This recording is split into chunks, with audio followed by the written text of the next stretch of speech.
welcome to Quaker Tank, sponsored by LCNB National Bank.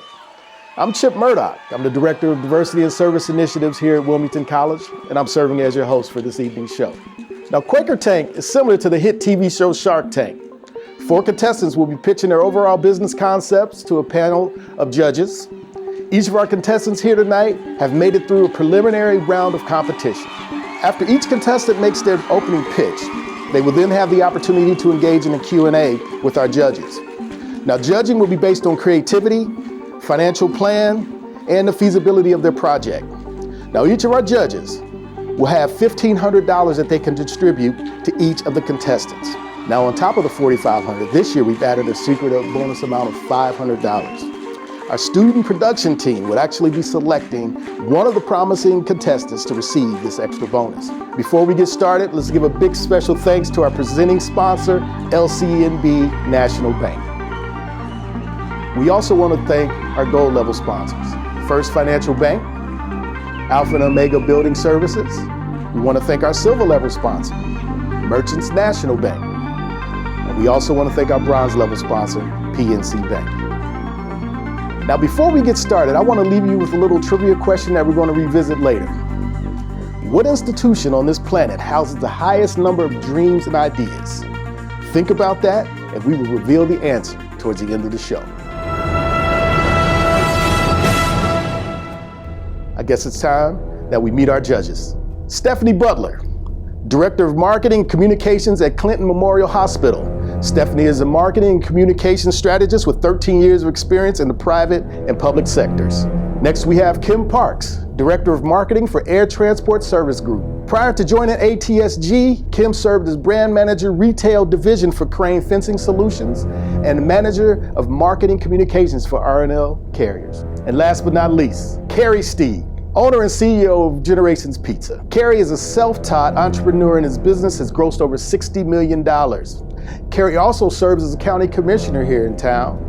I would also like to say that Carrie actually hired my son to work for him at Generations. So thank you, Carrie, for giving my boy a chance.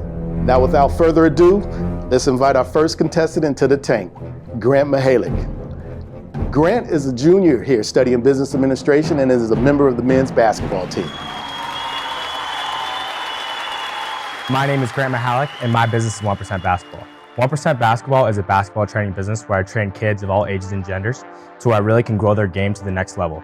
I'm a college basketball player here at Wilmington College, so I've played my whole life. How it started was last year during COVID, I was looking for a way to take my passion for the game of basketball and also take my passion for helping people and helping kids and put those into one and make it a career for myself. Why 1% basketball? Why not 2% basketball? And the reason for that is I've learned that if you can get in the gym, just get 1% better every single day, you're always improving and you're always going to get better. So by the next season, if you work with me 30 times, if you get 30% better by the next time you get to the next season, then you're really going to be ready to play at the next level. The reason why I'm here today is because there's a few things that I really need in order to grow my business to the place that I want it to be at. The first one is a website. Once I get a website, it's going to be a lot easier for me to outsource my clothing. The next thing is the down payment on the gym. The gym can be pretty expensive. It costs $10 an hour, and I'm doing 4 sessions a day this summer on my schedule. I can make $20 in a group session. I've done that. Last summer, I had 15 to 20 kids consistently every single week, and that was outside during COVID. So now that I have a gym, I'm really looking to grow that. So for example, if I have 10 people in a workout doing 5-on-5, we're doing some skill work, and I have 10 people, that's $200 an hour. If I get to a point in my area, which is a really big market, I can really grow that, and I can do that a few days a week to eventually I can make it to the point where I can have a career. I've already had people approach me, so what I'm going to do is hire them as interns, and then eventually if I like the way they run my program and I like the way they work with their kids, I'll hire them full time. Another way is through the clothing. It may seem like the clothing and training are 2 and 2 and they don't go together, but to me they do, because as my training starts to grow and I gain more kids, people are really going to want to support my brand. I don't know if you guys have kids or know anybody that, maybe goes to camps or goes somebody. They get shirts a lot of times, and that's the shirt they love to wear because they earned it. So the kids that I have, they're going to want to support my brand. I've already sold over 100 t-shirts and hoodies combined, so that's really going to be one way that I can grow my training business and my brand. So I appreciate you guys listening to me. That's 1% Basketball, and that's why I'm here today. Grant, are you in the training business or are you in the clothing business? I'm in both. Mostly I'm in the training right now, but I also do sell the clothes. I think you should probably focus on the training business. I don't think you need to get in the clothing business. If you're looking at a website that's going to have e-commerce on it, That's not going to be $120 a month. Who are you targeting? Moms and dads that want to get their kids better and get their kids into some training. What's your area? Ashtabula County, Geneva, Ohio. So why are you limiting yourself to just that area? I'm not limiting myself to that area, but I would say that it's hard for someone to drive an hour out for a training session. It's my target. Are you that good? I probably disagree with that. I've been a parent and I have driven multiple hours to do just about everything. To me, it changes who your competition is. Your competition is bigger than what you're specking. You're shrinking your entire market of potential customers by being in a small community, by choosing one specific sport over another. I don't understand why you would do that. I wouldn't say that I'd limit myself on the market because I would never not accept somebody. What is that message that you're going to try to convey to them where they're going to spend their hard-earned money, they're going to take their time and effort to drive their kids around, that wants me to choose you over somebody else? The fact that I've done it and I know what it takes to get there. I've played at all levels of basketball. I've trained, I've learned from trainers. And I'm playing at the level that a lot of these kids are trying to get to. I would say would be one of the first reasons. I am your target demographic, and right away I'm turned off by 1%. I see 1%. I think any parent wants their kid to be 100% better. I've heard it both ways. I've heard I like it. I heard I love that idea. I've also heard why 1%. And to me, I think there's almost a trick in there to where it's a marketing tactic to where they're wondering what that is and It's never a tactic if you have to explain it. Well, what are you going to provide to me for my kid to get that 1% better every time that he comes to see you? You haven't talked about that at all. I am mentored by trainers in Cleveland that I've been talking to. I've learned from that. I've also studied the game all the time. I watch film. I watch film all the time on the game, and I've learned from my college coaches all the time. So a lot of those things together have really gained my knowledge on how to train kids. He's talking about how he's learned. He's not telling me about your program specifically and what my kid is going to do. You're going to have my kid watch film? How are you going to teach my kid to have commitment? Those are the kind of things that I think rather than telling us what you've experienced, you need to show exactly what that program is going to be, because that parent has to be able to buy in to the thought that my kid is going to get 1% better every time that he trains with you. And you're not, I don't think you're doing a good enough job of conveying that at this point. After a long discussion, we all three have decided to invest in your business. We're investing in you so you can invest in yourself and in the youth in your area. However, we all three also agree that you might want to rethink that name. That would be beneficial. So between the three of us, I will be investing $500. I will be investing $350. And I will be investing $500. Thank you guys so much. Seriously, it helps a lot. Next into the tank is Brian Miller. Brian is a graduating senior studying agriculture with a concentration in agribusiness and minoring in business administration. He is a member of the Farmhouse Fraternity and serves as a mission ambassador in the Office of Admission. Today I present to you my business plan called B. Miller Show Pigs. I grew up showing pigs from the time I was probably, 2 years old, I would say. My grandfather raised pigs, really instilled this passion in me for raising pigs. Kind of by chance, I bought a random pig off of a breeder named Mike Clark with Clark Show Stock. That fall, after I got done showing his pig, he actually kind of offered me part-time work. And I thought this was a great opportunity. Not only was I going to get to be involved in what I love to do, but also have a mentor in my life. Most recently, he's actually allowed me to help with some of his customers and families. And that's what you'll see in some of those pictures there. How many of you guys know what 4-H is? I pledge my head to clear thinking, my heart to greater loyalty. Now you're just bragging. I know. Okay. Trying to look like I was good. So I love to hear that. So the 4-H motto is to make the best better. And that's what I really want to do with this business. Kids are always going to be doing something, whether that be playing a sport, showing a 4-H project, and then you'll have some that are involved in extracurriculars they shouldn't be. What I'm here today is ask for your investment to get started in the actual breeding aspect of it. I have $2,000 of my own cash ready to invest in breeding equipment, but what I'm asking for you is the money to purchase the actual females themselves. With Mike Clark and his already operation, he only has one purebred female. And what I'm going to do with this is there's a term called affiliate selling them. And I'm going to use his brand that he's already created and offer breeds that haven't already been offered from his set. I have these 2 whips right here. I always keep them in my car. We use these to show the pigs. As you can see, I think in the one picture, I'm helping the one little boy in the yard, and have helped shape this kid into I want to say a younger version of myself, but teach him the skills that are going to be necessary to not only be successful with the pigs, but in life and life in general. And actually, I'll be honest, I was a little nervous before I came in here, and I looked back on a text that young man sent me last summer after I'd sent him a text after we went and watched him at his county fair. And he said, "You have no idea how much you mean to me, how much you've helped me be successful, and the time you sacrificed to come up to the house a few times each summer." And that just meant a lot to me and kind of helped settle my nerves to come out here and present to you guys. And it meant a lot to me. I guess there's no other feeling like impacting youth and making them better people. And I feel like this business is really going to allow me to continue to do that.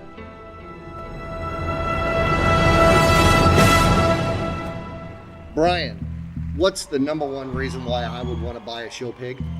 To keep your kid out of trouble. No, it's to win a show, isn't it?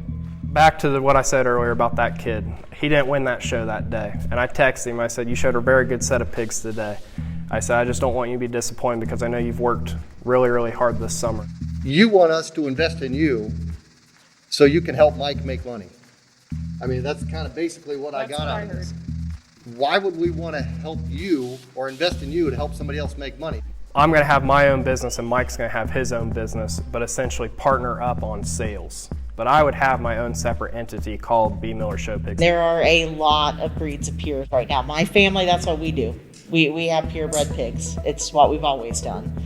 My kids, have shown gilts all over. We've had the hog college gilt, you name it. We've done it. How are you going to use your 5 sows to generate the number of sellable pigs when you're going to have multiple breeds in there?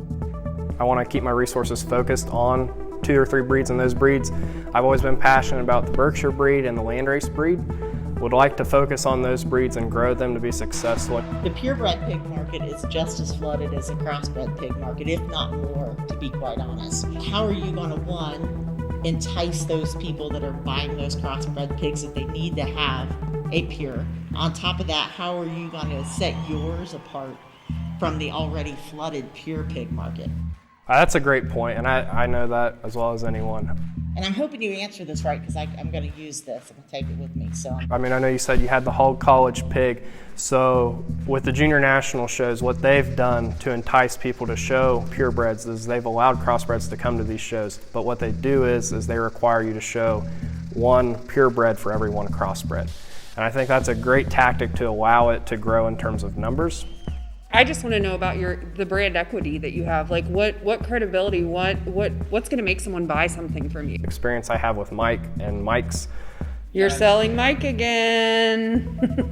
Mike's going to be making all the money. Mike's going to make a lot of money.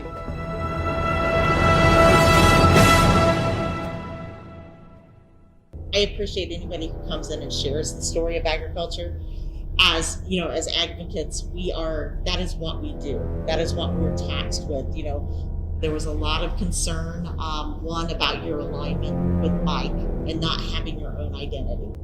I understand what you're trying to do. I understand the value that you bring to youth in working with them and coaching them. Stay consistent with that. That's what builds your market, is what you provide them. If you stay consistent with those things, the pigs will sell, people will return, they're buying next year.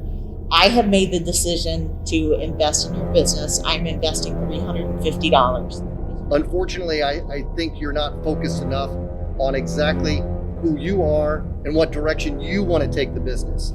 I heard a lot about, I'm going to partner with this guy and he's going to help me along. I didn't hear about how you were going to create the vision for the business and how you were going to make sure that you get those repeat customers. It's just a little too early yet, so I found that I'm unable to invest in your business at this time. I'm going to be unable to invest in your business at this time. I do think you need to put a little more thought into your identity. Figure out who you are. Also, just personally, you turned me off because you made an assumption that if kids aren't in 4-H or they aren't purchasing a pig, they aren't good kids. or they're going to go do drugs. And everyone in this room knows that's not true, and that's not what you meant.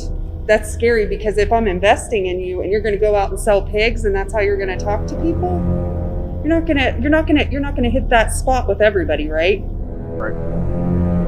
Well, thank you guys for your time today. I appreciate it.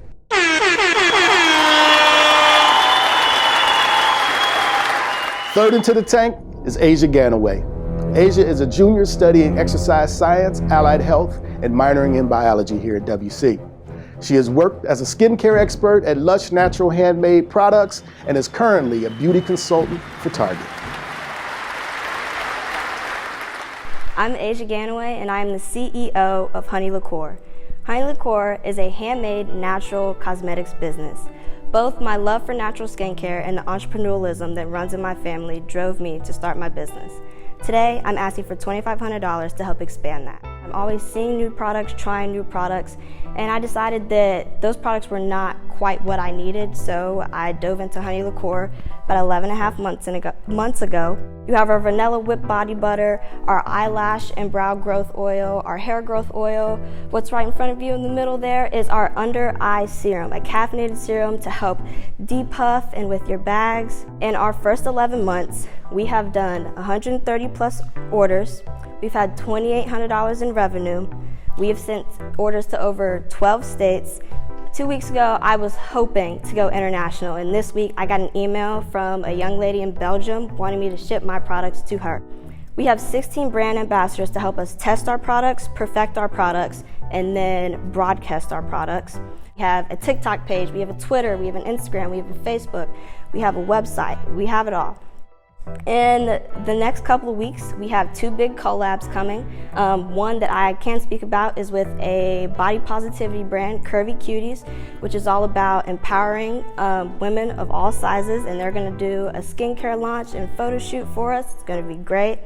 And with the $2,500 that I'm asking for, I want to get a Cricut maker to help with my labels, a thermal printer to help print out other labels and my shipping labels. I want to invest in a liquid filling machine so I can double my production. Rather than making 12, I can make 24. And I would also like to invest in a shed, renovate it, and make that my production shop. We're coming up on our 1-year anniversary. I think we have a lot of great things going. And Honey Liqueur is not only a business, but it's a brand. So really excited.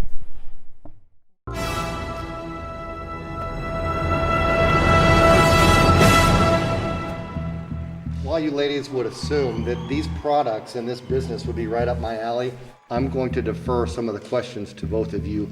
As far as the production of your product goes and the natural product that goes in it, do you have your own honey source? We actually have 3 of our products in a local honey store, and that's where we get our honey from. Are you using all ingredients that have been pre-analyzed, or are you doing some analysis on how yours are put together? All my labels are quantitative by which ingredient is on there, and I made my recipe based on what I wanted the top effect of the products to be. So like shea butter is number 1 because shea butter, it's moisturizing, it helps reduce scarring, it helps reduce cellulite, it has an SPF of 3 to 4, so that's why I made it like my top, and then we went on with the next. Well, how are you going to promise to make us younger, thinner, hotter? Because that's why we spend our money on this stuff, right? If not, we would use Carrie's 3-in-1. Yeah, well, since the products themselves have natural ingredients, that's your first thing. You're not having chemicals, you're not having all that extra fragrance, which at the end of the day takes away from the things you're putting on your skin.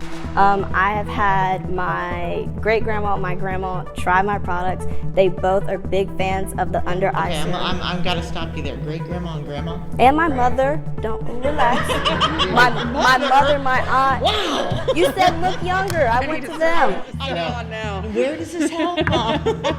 And my grandma Debbie, she actually uses the under eye serum on her smile lines, which, I mean, if it works for you, it works for you, you know, intended for the eye area, but it has actually decreased her smile lines quite a bit. You keep saying in the future and more and more and more, and just to me in general, this is a little overwhelming. There's a lot here.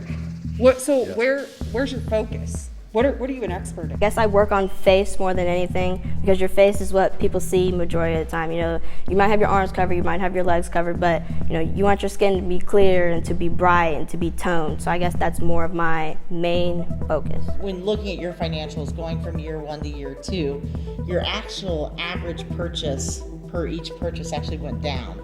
Is there a reason for that? Are you wanting to get your product at a cheaper price point? As of right now, I kind of like the price point that it's at. I've been told by multiple people that I should increase my prices. Well, you may like what your price point is, but are you producing a profit that's able to sustain and help grow your business? For the last 11 and a half months, we were actually 55% profitable overall. Do you account for your time as well? And you keep saying we too, so is there somebody else that's working for you as well? Do they get any type of compensation? We is me. Do you count your time? Not necessarily. You need to, you're Oh, worth it. absolutely, because then now your profit margin went from 55% to potentially negative. How do you determine the viability of the future of this business? And how are you going to continue to pay yourself? Right now, you're not making any money. Right.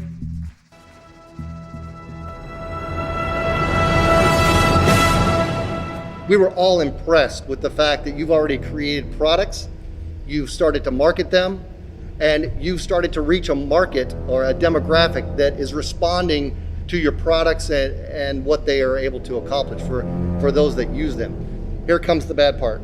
I don't think you have a real good handle on your finances, where your profit margin is, and worse, you're not paying yourself, okay? With that being said, I am going to invest $1,000 into your business at this time. I think you've got a great product, you've got a great heart for it, you've got a great voice, a lot of pride in that voice, and that comes through. I am going to be investing $800 in your project. There's always going to be a market for skincare products, right?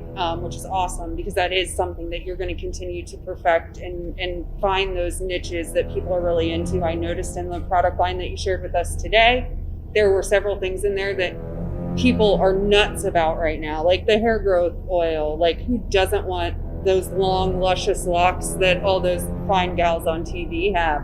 However, there were too many of them.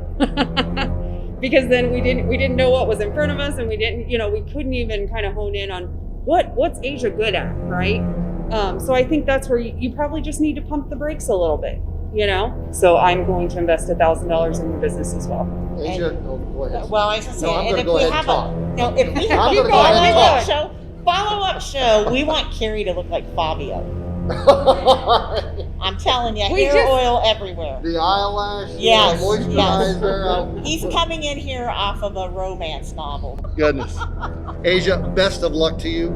We look forward to potentially seeing the success of your business continue on, and by all means, we are accessible to assist you should you have any questions in the future. Awesome. Thank you, guys.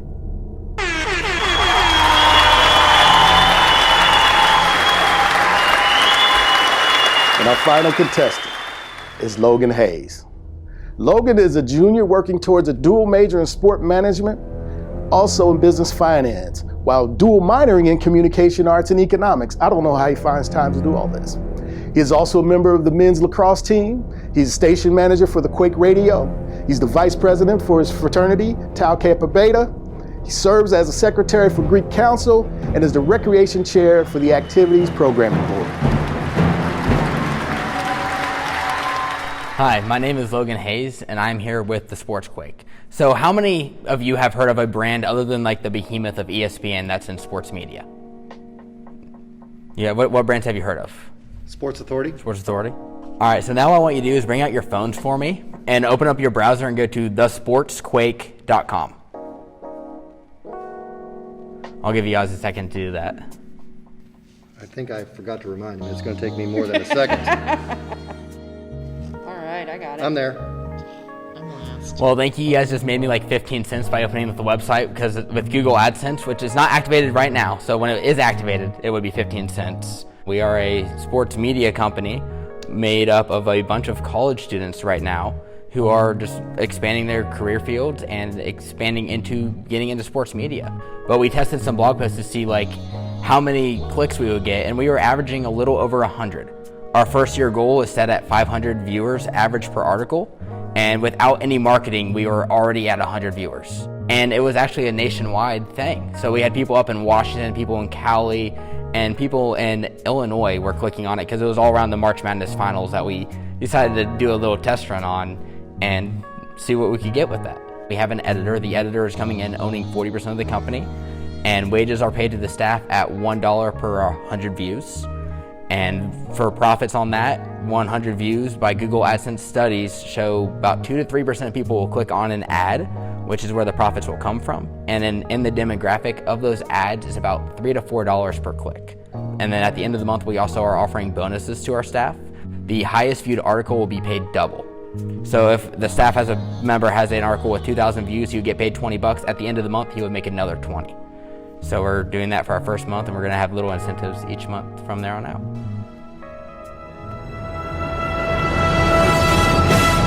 I really admire the fact that you're not paying attention to the competition, really, because there are some giants in there. Some of those giants have really made a lot of people mad recently, right? So you're in a place where you have a good opportunity to kind of step in and steal away some of their audience. But with that being said, how do you plan on doing that? So there's not really any big media companies that really write on esports stuff. So our first step is to kind of mix in esports with the traditional sports space. So we're writing on traditional as well as esports. What makes Sports Quake any different than what content I can get on YouTube, Instagram, Facebook? I mean, what makes your content any different than anybody else's? So I have experienced myself and Adobe Suite have made content for YouTube. Step in the Sports series that is going on right now is a huge content and has gotten some decent views on it. And that's interviewing industry professionals on how they got to where they are. I think that folks, especially sports fans, we want to hear it from the horse's mouth now. We want the athlete to do something on their social media page. We want the athlete to be mic'd up. That's the content we as fans want to hear. We want raw, because we can't be there in person right now. So how are you going to deliver that? Delivering that would be basically impossible, as I would not be big enough yet to reach out to the leagues to mic up the raw players or get the raw action of the players. Usually the problem is Google drives folks to your page, and then they don't find a reason to come back. And then you've got a very high bounce rate coming off of one page. Mm-hmm. How are you going to capture that audience from that point? If you're going to depend on Google, you've got to find a way to capture. Good content coming out at a fast enough basis that will keep them coming back, keep them looking at the site. We plan on, when the NFL season actually starts, to have a competition on the website with prizes at the end of the season. Those prizes haven't been decided yet, but like a weekly pick for fans to come on there and predict who's going to win each game. And at the end of the season, whoever does the top 3 for the entire season would win prizes. And I think you just made a contradictory statement to yourself, where you said we want to have current, up-to-date content that's constantly being fed out there, but yet here in your business plan, you said that you're going to create one a week. And what happens in the sports world, it happens on a daily, hourly, minute-by-minute basis. If I'm logging into Sports Quake and I see something that's 3 days old, that's in the Stone Ages anymore on the internet. It's got to be current, instantaneous, most up-to-date stuff. How are you going to make that happen? We're going to have a schedule for our staff on planned days for their articles to come out, and those articles will be based on what is currently going on. So it'll change, like you said, on a day-to-day. Sports change by the minute. Twitter's big now, it's changing by the second. So you got to keep up with the ever-changing landscape that is sports and is media. One of the questions I asked you earlier was, how are you going to compete to bring those customers back over and over so that they say, the Sports Quake is where I get my news and info, and you didn't have a good answer for that. If you're just regurgitating what's already out there in the market, yeah, you might get a few clicks that come through, but they'll never come back. And until you can get that solved, I'm going to be unable to invest in the business. And I think that Stephanie and Kim are going to agree with me that at this stage, we're just not able to make an investment. The energy wasn't there, the plan wasn't there. There should be something strategic in that content creation piece, because that's what's going to make you a winner. That's what's going to make you stand out, and with all these other competitors, right? And I was really hoping that when I met you today, you were just going to have this creative spark that was just going to knock me off my feet, and unfortunately it just wasn't there.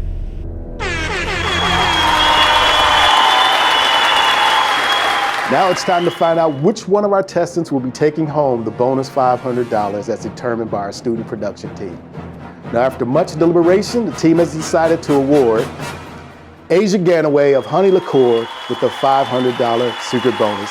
Congratulations, Asia.